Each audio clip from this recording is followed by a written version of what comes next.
Okay, so we are going to start with inequalities and how to solve them, and talk a little bit about how to graph them on a number line. You guys are pretty good at doing on graphs, so we'll just do this example. So here, I'm going to subtract 8 from both sides.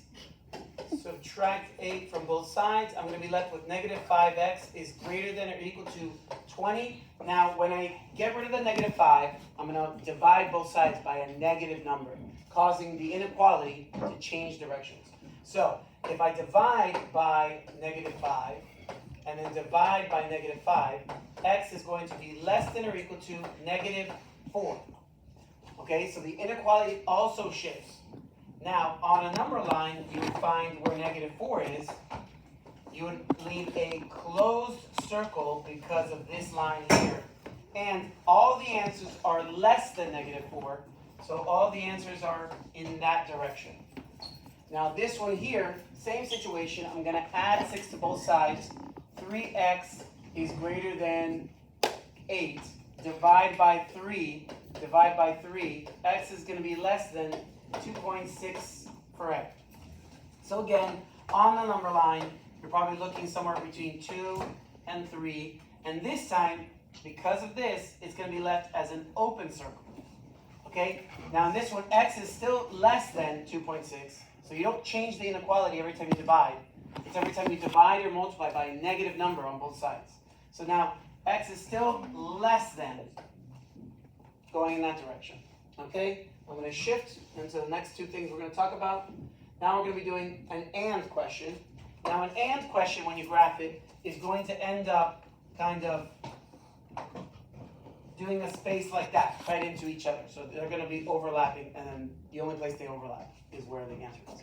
So you solve each one. I subtract 2. 5x is less than 15. Divide by 5 on both sides. X is less than 3. So I know that one of the numbers is 3. And that the circle is actually going to be open. Now this one, I'm going to move over here. Negative 2x is less than 8. Divide by negative 2 on both sides. X is now greater than negative 4. So negative 4 is going to be down here. The circle is actually going to end up being open. So let me erase that and erase that. So this circle is going to be open. And the 3 over here is also going to end up being open. And that's going to be an and answer. If it was an or answer, both options would be pointing in opposite directions. Okay? Now this one, absolute value, how to solve an absolute value problem. So here it's you're going to leave the absolute value by itself and then split into two answers. So you're going to subtract 1 on both sides, 2, and then this is going to be now subtracting 1 on both sides causes you to have 16. Divide everything by 2. Now you have the absolute value of x minus 3 equals 8. Then you split into two possible scenarios. X minus 3 equals 8. So if this equals 8, the answer will be 8. And also x minus 3 equals negative 8. So if this equals negative 8, the absolute value of negative 8 is also positive 8. So I add 3 here, x equals 11. I add 3 here, x equals negative 5. And these are our two answers for this absolute value problem.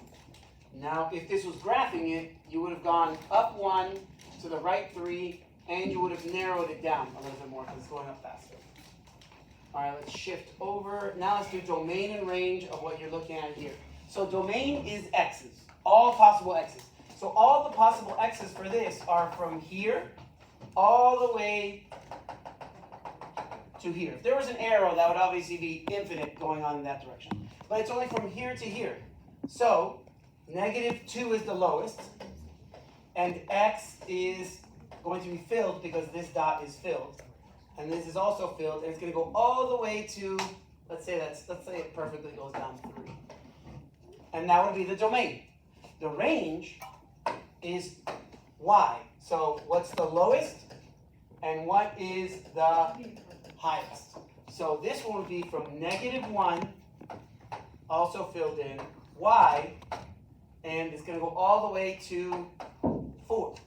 So you're talking about the minimum and the maximum of the y's, or the minimum and the maximum of the x's. Domain is x's, range is y's. Just like in the alphabet, D comes before R, X comes before Y. Now let's shift to this one here. So this is just multiplying a binomial with a trinomial.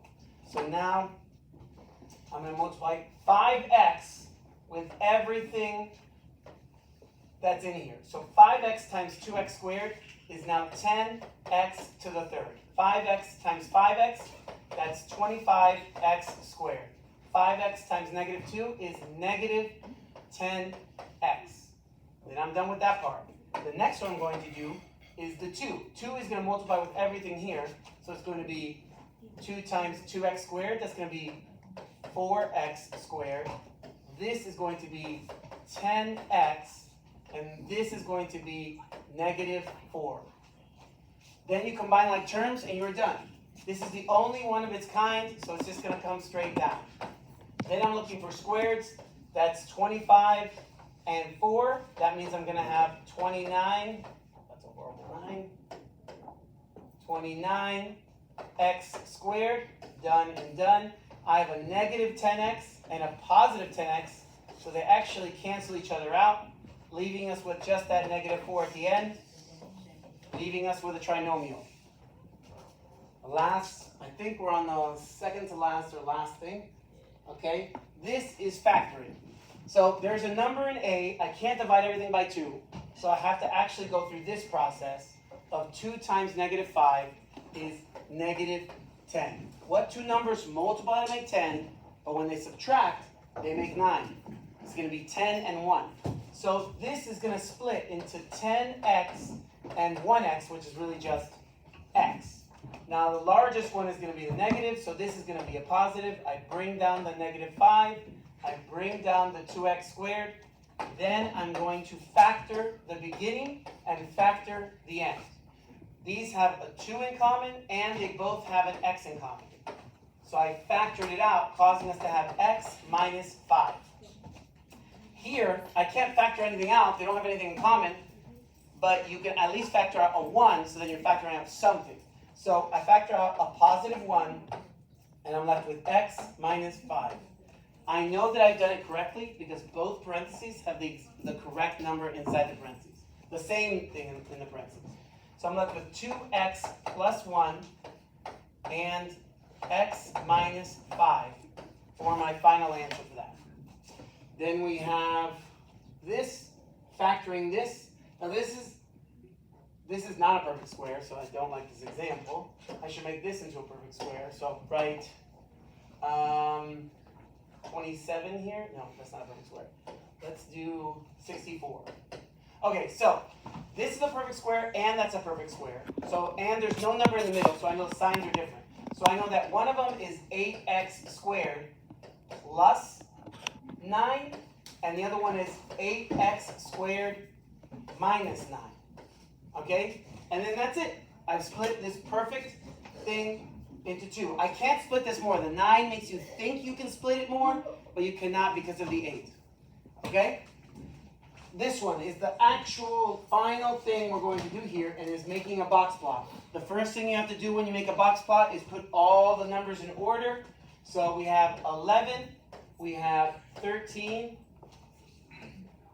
we have a 15, we have a 15, we have a 16, we have an 18, we have a 19, and we have a 20.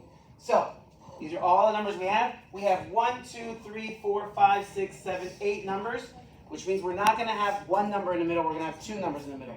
So when you're making a box plot, it's all about finding the middles, and the middles, and the middles. So 1, 2, 3, 4, 1, 2, 3, 4. These 2 numbers are in the middle.